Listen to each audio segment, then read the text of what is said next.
taariikhda Stephen Gerrard warbixin faahfaahsan oo ku saabsan waayihii Stephen Gerrard. Stephen George Gerrard waxa uu ku dhashay deegaanka Wiston oo dacalka ku haysa webiga Mersey oo ku dhow magaalada Liverpool taariikhdu markii ay ahayd 30 May 1980. waxa uu guursaday sanadii 2007 Alex Grant oo ahayd suxufiyad ka faallota bilicda iyo labiska oo ay ilaa iminka isla gardaadiyeen 3 caruur ah. markii ugu horeysay Stephen George Gerrard waxa uu ku biiray koox yar oo ka dhisnayd deegaanka Wiston oo aanay ka hor inta aanay shada ka arkin qolooyinka ciyaartoyda mustaqbalka leh u baadi gooba macahadka Liverpool. wuxuu ku biiray macahadka The Reds markii ay 9 guud da'diisu gaadhay isaga oo qandaraaskiisii ugu horeeyay u saxay 5 November 1997. kulankiisii ugu horeeyay ee garoonka ama garoomada lugaha la soo galo waxay ahayd 9 November 1998 ciyaar ay kooxdiisu la baarantay naadiga lagu magacaabo Blackburn Rovers. xilli ciyaareedkiisii koowaad waxa uu saftay 13 kulan oo qudha isaga oo ka faa'iideysanayay dhaawacyada kabtankii xilligaasi ee naadiga hogaaminayay Jamie Redknapp. inkastoo Gerrard oo xilligaas ay ka muuqatay habacsanaan, kalsooni yari, qalqal iyo tabardarro aad u fara badan, maamulkii Liverpool ayaa ku adkaystay in waqti ku filan la siiyo laacibkani si uu boodhka isaga jafo. xilli ciyaareedkii 1999 ilaa 2000 ayay ahayd markii Gerrard uu ka helay kooxdiisa booska joogtada ah isaga oo ku heliyay qadka dhexe Jamie Redknapp oo xilligaas ahay xidigii qadka dhexe ciyaarayay Liverpool. goolkiisii ugu horeeyay waxa uu ka dhaliyay kooxda Sheffield Wednesday intii aanu la darsin dhaawacyo isdaba joog ah oo hareeyay xirfadiisa kubadda cagta. xilli ciyaareedkii 2000 ilaa 2001 Steve Gerrard waxa uu noqday ciyaaryahan laf-dhabar u ah kooxdiisa iyo xulka qaranka England isaga oo ka soo dhalaalay hawshiisii loo ilmaday oo ahayd inuu kubadda u dalaandiliyo dhanka iyo daafacyada kooxda ka soo horjeeda. Gerrard oo ay weerarka kaga horeeyeen xidigihii The Reds ee kala ahaa Robbie Fowler, Emile Heskey iyo Michael Owen waxa uu qayb weyn ka qaatay hanashada 5 koob oo kala ahaa UEFA Cup, waa FA Cup, UEFA Cup, Liga Cup, Charity Cup ama tartanka loo yaqaan Community Shield League oo daafur ah Premier League iyo Super Cup-ka Europe. October 2003 Stephen Gerrard waxa uu kabtanimada kooxda kala wareegay rugcadaagii reer Finland Sami Hyypiä. inkastoo ay da'diisu yareed haddana macallinkii Liverpool ee waagaasi Gerrard Houllier ayaa u calmaday inuu noqdo hoggaanka cusub ee kooxda. inkastoo wiilkani uu gubigiisu weynayn haddana waxaa iga muuqda ayuu yiri dhammaan astaamihii hogaamiyenimada waxaana u doortay kabtanka kooxda ayuu yiri Houllier oo dhammaadkii isla xilli ciyaareedkaas iska casiray shaqadii tababarnimo ee kooxda Liverpool kadib markii uu ku guuldareystay inuu qaado wax koob ah. wixii intaas ka dambeeyay waxaa xadxadasho iyo hanqaltaag u galay naadiga Chelsea oo xilligaasi majaraha u hayay Jose Mourinho oo kaashanaya lacag ciidan ka badan oo ku taageerayay milkiilaha cusub ee xilligaasi Roman Abramovich. wuxuu yiri waa marka qudha oo ay naftaydu jeclaysatay in aan ka hayaamo ayuu yiri kooxda Liverpool. waxaan dareemay walaac aniga oo aan doonayn in aan meel kale u dhaqaaqo. ugu dambeynna waxaan go'aansaday in aan ku sii nagaado Anfield ayuu yiri Stephen Gerrard oo markaas gaashaanka u daruuray Chelsea oo u soo bandhigtay dalab ahay 20 milyan oo gini. 2004 ilaa 2005 Captain Fantastic waxa uu ku dhaawacmay ciyaar dhexmartay labada kooxood ee ugu waaweyn wadanka England ama se ugu guulaha badan Ingiriiska waa Manchester United iyo Liverpool isaga oo shaxda joogtada ah ee kooxda ku soo laabtay bishii November xilli ay Liverpool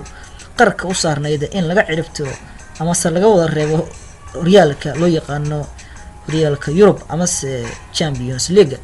Gerrard oo ay ka muuqatay dhiiranaan calalka astaanta u ah hogaamiyenimada kooxdana ku soo xidhay gacanta bidix ayaa markaan kan doonaya inuu ka dhol cadaysiyo wajiyada taageerayaasha Liverpool oo ay markaasi mashaqo u alasanayd. 5 daqiiqo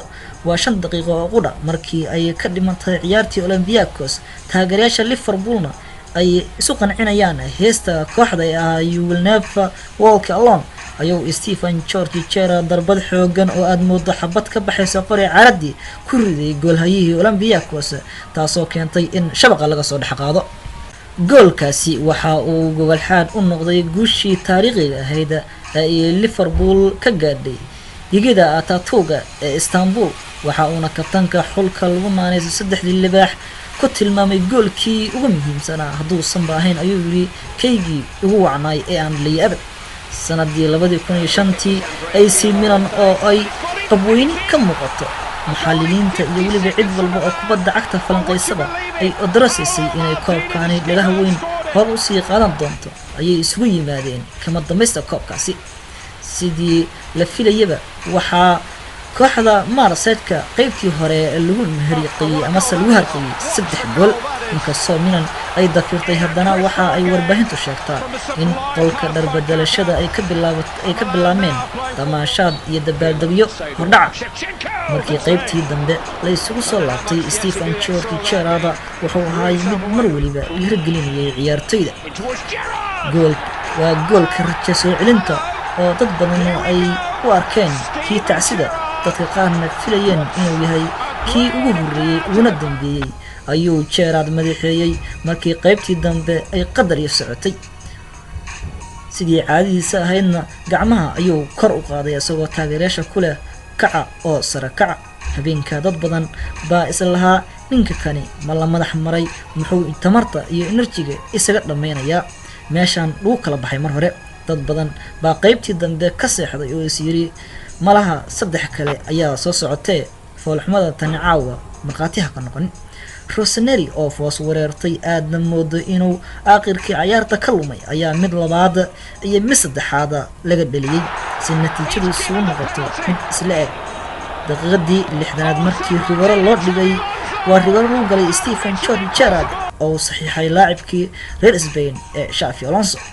waqtigii dheeriga ahayna Milan oo aad moodo inuusan nasiibku dhankooda jirin ayaa ka faa'iideysan weysay fursadihii faraha badnaa ee ay heshay intii ciyaartu socotay waxaan lagu soo daray rigorooyin ah 3-2 guul darro ayaa dhabarka loo saariyay halkaas ayna ku waayeen kabka finaalka Stephen Gerrard waxa uu kor u qaaday koobkaas waxa uu ku dhameystay 2005 hanashada koobka horyaalada Yurub qandaraas cusub oo 4 sano ah ayuuna qaranka ku duway Stephen Gerrard kadib markii xidhasho hor leh ay ka timid Chelsea isaga oo dabadeed yiri sideen uga tagaya halkan Liverpool aniga oo ay xusuusaydu taalo ama ay weeshanayso habeenkii Istanbul xilli ciyaareedkii 2005-2006 waxa uu saftay 53 kulan isaga oo guud ahaan tartamada ay ciyaartay Reds isaga saxiixay 23 gool mar kale waxa uu noqday ama wuxuu soo xirageliyay FA Cup oo ay Rigoroyaal uga qaadeen West Ham 2 gool ayuu Gerrard dhaliyay kulankaasi kooxdiisa oo quusatay dib ayuu ugu soo celiyay ama dib ayuu u soo nooleeyay waxa uu gacanta u geliyay koobkaas ay ka qaadeen West Ham Gerrard waa ciyaaryahanka kaliya ee dhaliyay goolal kama dambaysta dhammaan koobabka kala ah League Cup, FA Cup, UEFA Cup iyo waliba Champions League xulka England waa xulka oo u dhashay ama xulkiisa England wuxuu kulankiisii ugu horeeyay u saftay 30 May 2000 ciyaar ay ka soo horjeedeen xulka lagu magacaabo Ukraine goolkiisii ugu horeeyay ee heer qaran waxa uu dhaliyay ciyaar ay la baratameen Germany oo lagu soo baxayay koobkii adduunka ee 2002 isagoo 5 gool ee halkaas ka dhashatay ku darsaday hal gool oo qura August 2010 ayaa dhaawac ku yimid kabtankii England ee xilligaasi Rio Ferdinand waxaana kabtanimada la wareegay Stephen Gerrard oo markaas loo magacaabay kabtanka ama hogaamiyaha xulka qaranka England kooxdiisa waxa uu la hantay intii uu ku sugnay 2 jeer oo FA Cup 3 jeer oo League Cup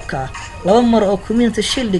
mar qura koobka horyaalada Yurub iyo kan xiriirka UEFA ee haatan loo bedelay Europa League iyo waliba 2 goor oo ku guuleystay Super Cup Yurub